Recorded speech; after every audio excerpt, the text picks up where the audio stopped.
Octubre de 1813. Napoleón Bonaparte enfrenta la mayor crisis desde que se convirtió en emperador de los franceses. Su larga guerra en España había terminado en derrota y un ejército anglo-hispano había cruzado los Pirineos para invadir la propia Francia.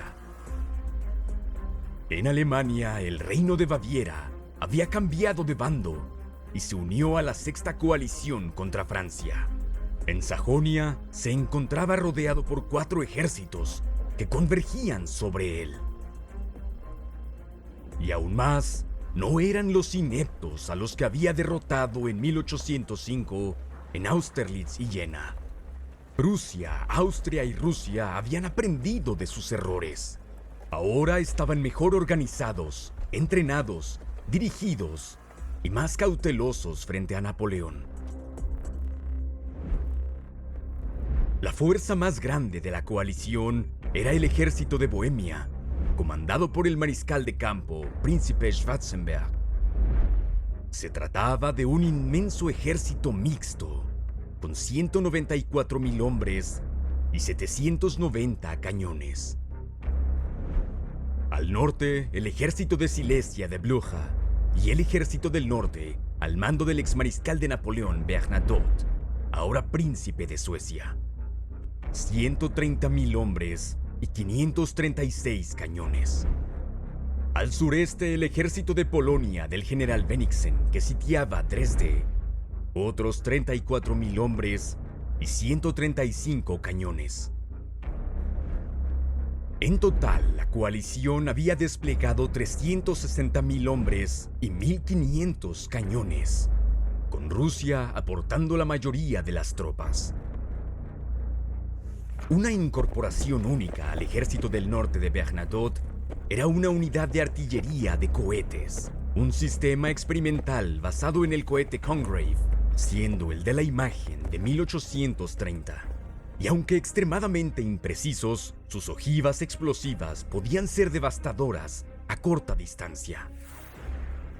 Las fuerzas de Napoleón en Leipzig estaban en inferioridad numérica, casi 2-1. Pero con 200,000 hombres y 700 cañones, la Grande Armée seguía siendo una fuerza formidable, con muchos veteranos y comandantes experimentados, aunque cada vez más dependiente de reclutas inexpertos. Había además 140,000 hombres a los que Napoleón no podía recurrir.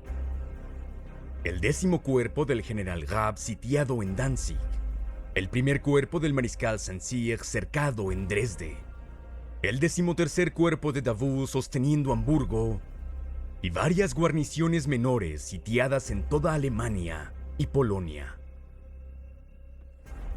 Napoleón se encontraba a unos 30 kilómetros al norte de Leipzig con la mayor parte de su ejército. El mariscal Murat a unos 65 kilómetros al sur con 90,000 hombres cubriendo a Schwarzenberg. Napoleón decidió reunirse con Murat y con su superioridad numérica temporal derrotar a Schwarzenberg antes de que Bernadotte y Blücher pudieran intervenir. Murat tenía órdenes de efectuar una retirada combatiendo hacia el norte, pero en Lièvre-Volkwitz fue arrastrado a un gran enfrentamiento con la vanguardia enemiga. Alrededor de 12,000 jinetes combatieron en lo que algunos describen como la mayor batalla de caballería en la historia de Europa. Murat, como siempre en el centro de la acción, estuvo a punto de ser capturado por los prusianos. La batalla terminó con una pequeña victoria de la coalición, con 2,000 bajas en cada bando.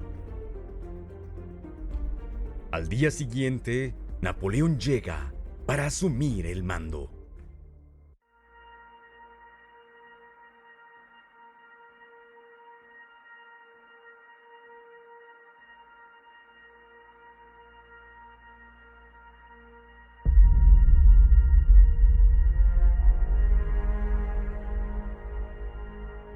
Para el 16 de octubre, Napoleón había concentrado la mayoría de sus fuerzas al sur de Leipzig. Mientras tanto, el mariscal de campo Schwarzenberg contra el Consejo ruso, había desplegado su ejército a ambos lados del río Plice, lo que dificultaría sus movimientos en la batalla. Napoleón había confiado el sector norte al mariscal Ney, con la orden de vigilar a Blücher y Bernadotte. Pero no esperaba su llegada hasta al menos un día después. Por ello, Ney tenía órdenes de trasladar a la mayoría de sus tropas al sur para el ataque contra Schwarzenberg. Schwarzenberg, sin embargo, sabía que Blücher y Bernadotte estaban más cerca de lo que Napoleón creía, y que Bennigsen también marchaba desde Dresde. Este era el momento que la coalición había estado esperando, todas sus fuerzas convergiendo sobre Napoleón, con una superioridad numérica aplastante. Sin embargo, el comando de la coalición distaba mucho del de Napoleón, donde un solo hombre decidía todo. Schwarzenberg debía coordinar las acciones de 3 grandes ejércitos, pertenecientes a 3 estados diferentes. Y aunque era el comandante en jefe, sus planes necesitaban la aprobación del zar Alejandro, comandante supremo, al tiempo de gestionar también las relaciones con el rey de Prusia y el emperador de Austria, todos presentes en su cuartel. El plan acordado fue que el cuerpo de Wittgenstein encabezara un ataque en 4 columnas principales, con 2 ataques de flanco austriacos al oeste del río Plice. A las 8 de la mañana comenzó un bombardeo a lo largo de toda la línea, mientras rusos, austriacos y prusianos avanzaban sobre los fríos y fangosos campos. Wachau cayó pronto en manos de la infantería rusa, pero el fuego de la artillería francesa les impedía avanzar más. El segundo cuerpo de Víctor contraatacó, retomando la aldea a punta de bayoneta. Wachau cambiaría de mano 2 veces más aquella mañana. Estos sangrientos combates por pequeñas aldeas sajonas se volverían característicos de la lucha alrededor de Leipzig. En Mönckeberg, el segundo cuerpo prusiano de Kleist expulsó a los defensores polacos tras una feroz resistencia.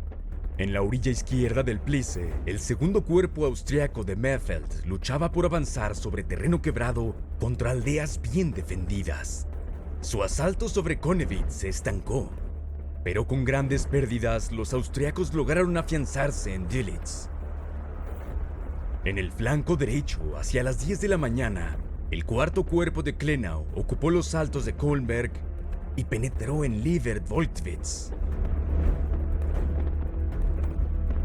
Napoleón, que observaba desde la colina de los ajusticiados, envió en apoyo al 9º cuerpo de Augereau y a la Guardia Joven. El 11º cuerpo de MacDonald también llegaba a posiciones sobre su flanco izquierdo. Sus tropas retomaron Kolmberg y contraatacaron en Liebertwolkwitz, expulsando a los austriacos y persiguiéndolos más allá de los campos. El avance se detuvo solo al avistarse cosacos rusos sobre su flanco izquierdo descubierto, una clara señal de que el ejército de Bennigsen no estaba lejos. La ofensiva de la coalición no avanzaba a ningún lado. La mayoría de sus progresos habían sido anulados por contraataques franceses. Pero hubo un sector donde los aliados obtuvieron un mayor éxito esa mañana. El tercer cuerpo austriaco del general Gyulay, con órdenes de amenazar la línea de retirada de Napoleón, avanzó sobre terreno pantanoso hacia Lindenau.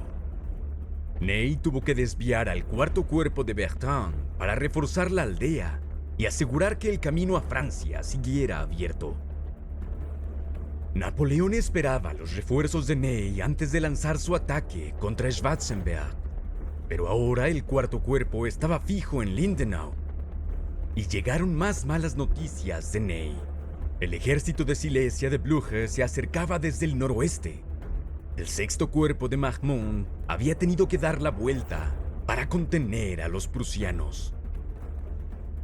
Estallaron duros combates alrededor de Meccan, la aldea defendida por marinos de élite franceses. mientras la división polaca de Dąbrowski se aferraba a Wiedrich bajo el ataque de todo un cuerpo ruso.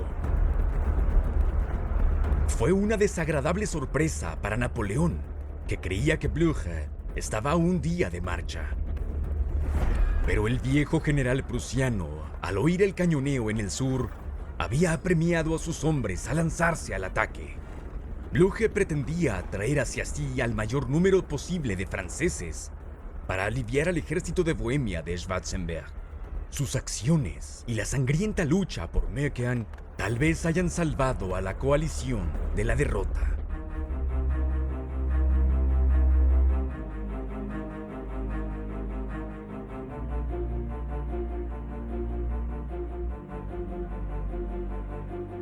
Napoleón estaba en inferioridad numérica en todo el frente, pero en el sur aún conservaba una ventaja, no tan amplia como había esperado, y tampoco iba a durar mucho. Schwarzenberg y el zar Alejandro ya estaban enviando reservas al frente, aunque Schwarzenberg descubrió que las suyas estaban en el lado incorrecto del río Plice, perdiendo horas valiosas. Para Napoleón era ahora o nunca. A las 2 de la tarde ordenó iniciar el ataque. Una gran batería de 180 cañones abrió fuego contra las líneas enemigas. Después, el segundo cuerpo de Víctor, el quinto de Lauriston y la joven guardia iniciaron su avance. En apoyo, Murat reunió 2 cuerpos de caballería completos, unos 10.000 jinetes, y los condujo en una de las grandes cargas masivas de caballería de las guerras napoleónicas. Los coraceros de la primera división de caballería pesada rompieron hasta la batería principal enemiga. Algunos incluso estuvieron cerca de alcanzar a los 3 monarcas de la coalición. Pero el terreno era pantanoso. Los caballos franceses pronto quedaron exhaustos y los escuadrones desordenados.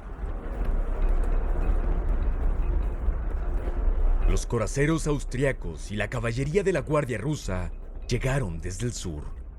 Cuando estas fuerzas frescas cargaron contra los franceses, se desató un gran combate cuerpo a cuerpo, pero los franceses terminaron siendo rechazados hasta sus líneas iniciales. La división de Maison del quinto cuerpo se vio envuelta en una lucha desesperada por Gildengosa. La batalla se extendió por todo el pueblo, con las calles llenándose de muertos y heridos de ambos bandos. Pero a medida que llegaron regimientos de la Guardia Rusa y Prusiana para reforzar, los franceses se vieron obligados a retroceder. A las 4, el cuerpo de reserva austriaco finalmente llegó y renovó el asalto sobre Möckleberg, uno de los objetivos de la mañana que por fin fue asegurado. A las 5 quedó claro que Napoleón no disponía de suficientes reservas para forzar un desenlace decisivo en el sur. En el norte, Megen seguía defendido con tenacidad por marinos franceses, apoyados por artillería devastadora. Pero a pesar de sus terribles pérdidas, el cuerpo prusiano de York continuó atacando. El propio mariscal Mahmoud fue herido 2 veces, pero permaneció al mando. Finalmente, una brillante carga de húsares prusianos desató la retirada francesa. Möckern cayó y el cuerpo de Mahmoud se replegaba hacia Leipzig. Al caer la tarde a las 6, el combate cesó en todo el frente. El primer día de la batalla había costado a los franceses 25.000 bajas y a la coalición al menos 30.000. Napoleón había estado cerca, pero no logró asestar un golpe definitivo. La oportunidad de la victoria se le escapaba de las manos.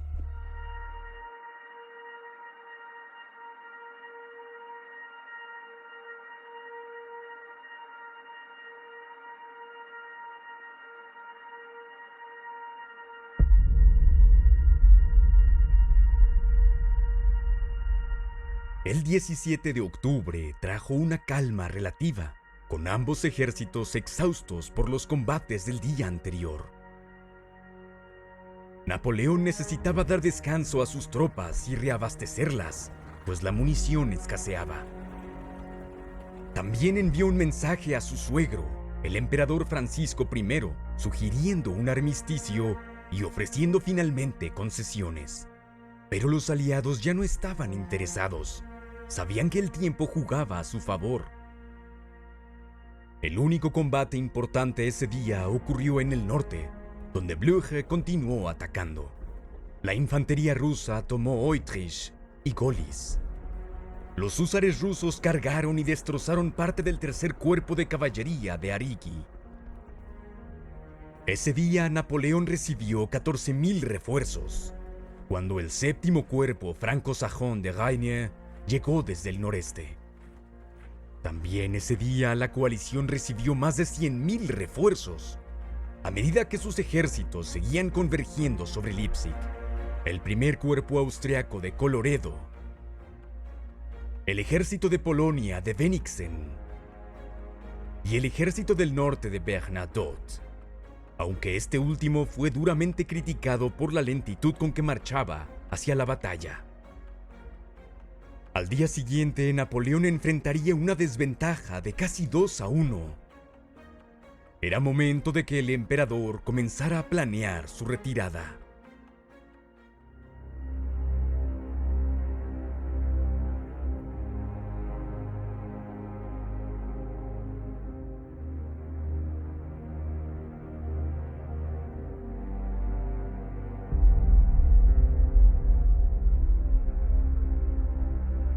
En la mañana del lunes, el sol iluminó 65 kilómetros cuadrados de campo de batalla, donde se habían reunido casi 500,000 de soldados y 2,000 cañones. Soldados de Francia, Alemania, Rusia, Austria, Polonia, Italia, Suecia, Países Bajos e incluso Gran Bretaña. Era con justicia la batalla de las naciones. En preparación para su retirada, Napoleón replegó sus fuerzas en un perímetro más reducido y defensivo, y ordenó al cuarto cuerpo de Bertrand marchar hacia el oeste para asegurar la línea de retirada del ejército. 2 divisiones de la joven guardia, al mando del mariscal Mortier, ocuparon su lugar en Lindenau. Mientras, Schwarzenberg planeaba cerrar la trampa sobre Napoleón con 6 ataques convergentes. Los combates en el sur comenzaron a las 8 de la mañana. Los austriacos tomaron Dölitz, pero el mariscal Oudinot, al frente de una división de la joven guardia, contraatacó y los expulsó de nuevo.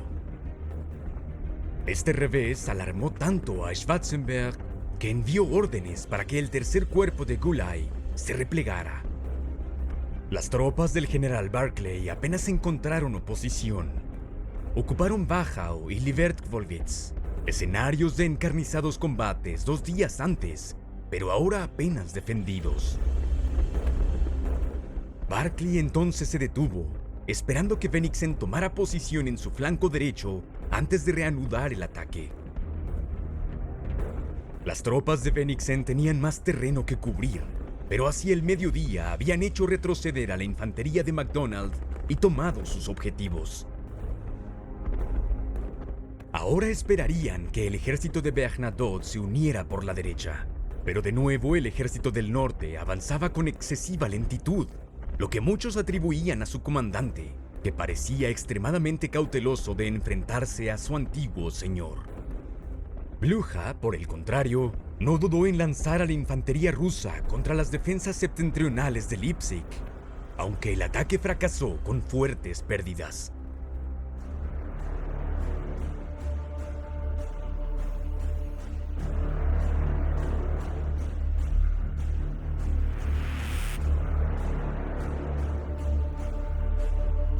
Para las 2 de la tarde, Napoleón estaba presionado en todos los frentes, pero resistía. Su atención estaba fija en Probstheide, clave de su frente sur, bajo ataque del segundo cuerpo prusiano de Kleist. Los franceses habían convertido la aldea en una fortaleza e infligieron terribles pérdidas a los prusianos que avanzaban. Pronto quedó envuelta en humo y llamas. con combates en todos los costados. Algunos regimientos prusianos perdieron la mitad de sus hombres atacando la aldea, mientras que 3 generales franceses murieron organizando la defensa. Napoleón incluso envió la división de la Guardia de Friant para reforzar la posición.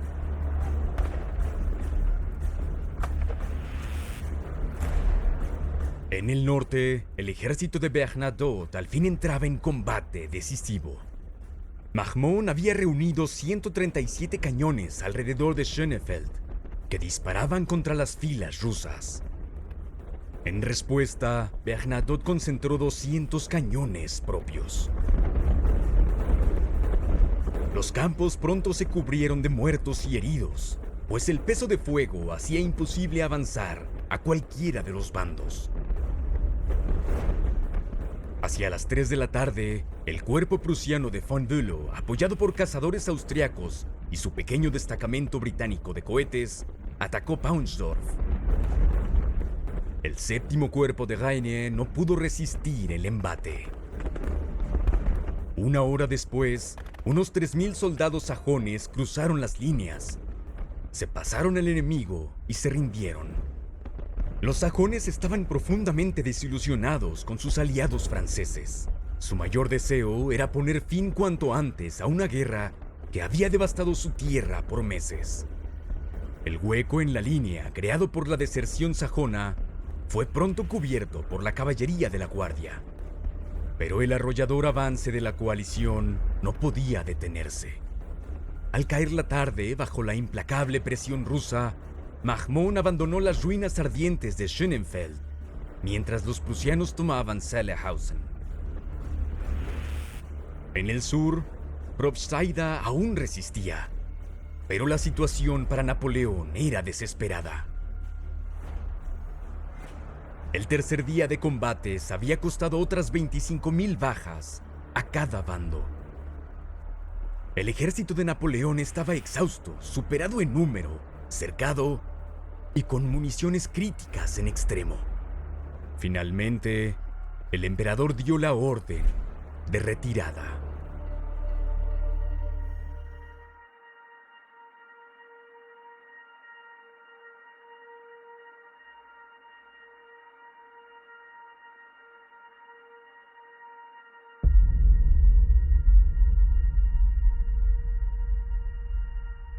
Durante la noche, bajo la oscuridad y la niebla matinal, el ejército francés se replegó tras las murallas de Leipzig y a las 4 de la madrugada inició su retirada hacia el oeste, cruzando el único puente sobre el Elster que conducía a Francia. Habían tenido tiempo y materiales para construir puentes adicionales, pero en lo que resultaría ser un grave descuido, nadie había dado las órdenes. Aún más, no existía un plan para la defensa de Leipzig, dejada en manos de una confusa mezcla de unidades disminuidas, polacas y alemanas. Napoleón abandonó Leipzig a las 10 de la mañana.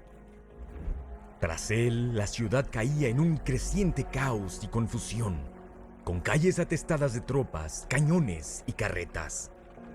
Los 20.000 heridos que aún estaban en Leipzig tenían pocas esperanzas de escapar. 30 minutos después, los proyectiles comenzaron a llover en la ciudad, mientras la coalición lanzaba un asalto general desde el norte, el este y el sur. La retaguardia resistió en las puertas tanto como pudo, pero pronto fue sobrepasada. Y estalló un feroz combate callejero por toda la ciudad.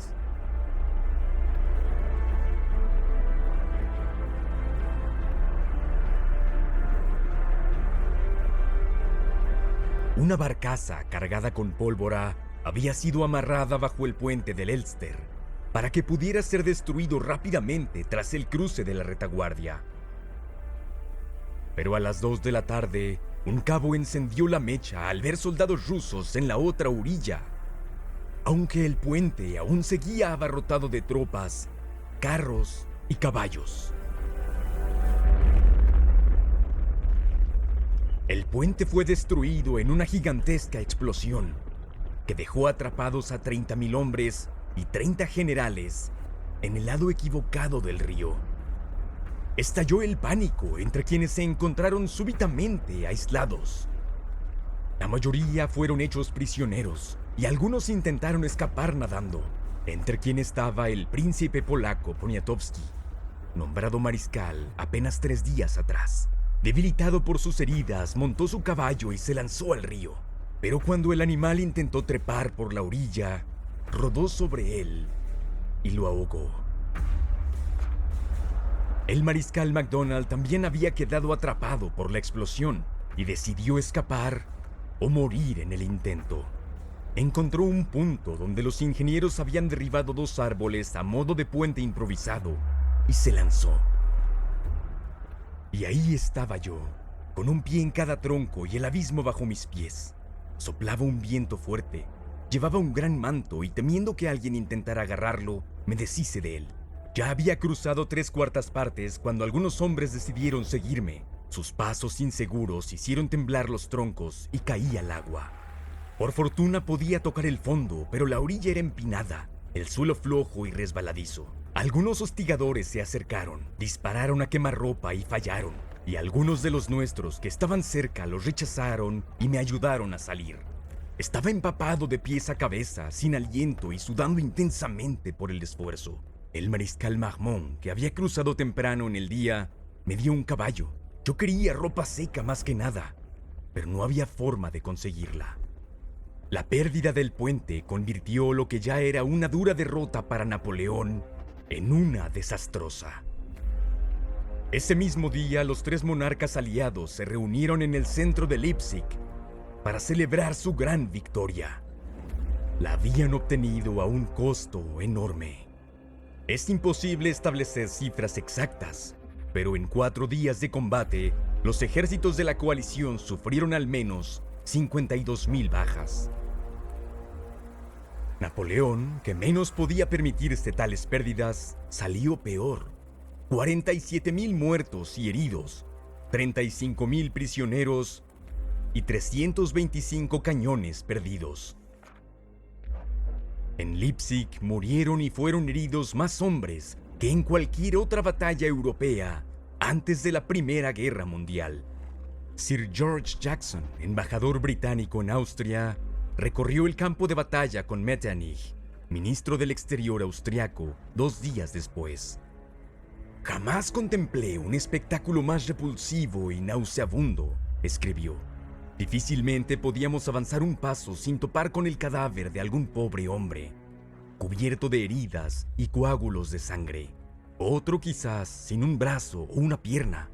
Aquí y allá un tronco sin cabeza o solo una cabeza, lo que hacía que nuestros caballos se espantaran.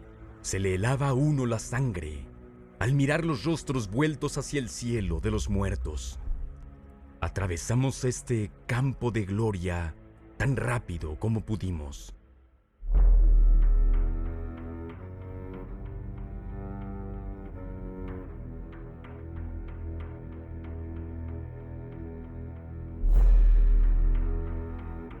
Napoleón había sufrido una derrota calamitosa. Había perdido la batalla por Alemania. Su dominio sobre Europa parecía llegar a su fin. Con 80,000 supervivientes, inició una retirada combativa hacia la frontera francesa. Ya no había esperanza de rescate para los 100,000 hombres atrapados a lo largo de Alemania y Polonia, aunque algunos resistirían hasta 5 meses más. El mariscal Murat se despidió del emperador, asegurándole lealtad, pero en secreto planeaba pactar con los aliados para salvar su trono en Nápoles. Esa fue la última vez que ambos se vieron.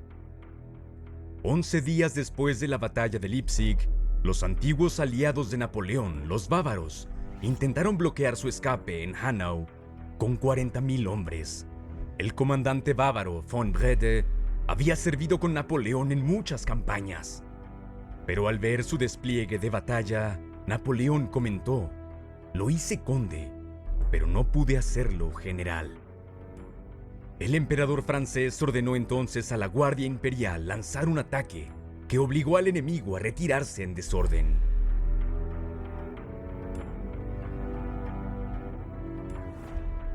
El ejército francés alcanzó llegar con seguridad a Maguncia 3 días después. Napoleón mismo avanzó hacia París para contener el daño político de su derrota. Detrás de él, su imperio se desmoronaba. El 4 de noviembre, la coalición anunció la disolución de la Confederación del Rin. Varios de sus antiguos miembros se sumaban ahora a la guerra contra Francia. En las provincias ilirias, revueltas locales, la invasión austriaca y el apoyo naval británico pusieron fin al dominio francés. En el norte de Italia, Eugene se replegaba sin pausa ante el avance del ejército austriaco de von Hille, mientras que en Hamburgo el mariscal Davout, con 34,000 soldados, pronto quedaría aislado y bajo asedio. La situación de Napoleón era desesperada. Pero en la próxima campaña, liderada ahora por la misma Francia, Napoleón demostraría que seguía siendo el maestro de la guerra.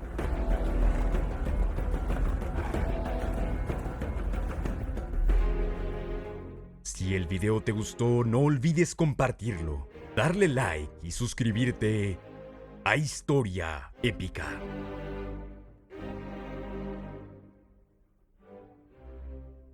Un enorme agradecimiento a todos los patrocinadores de Patreon que hacen posible esta serie.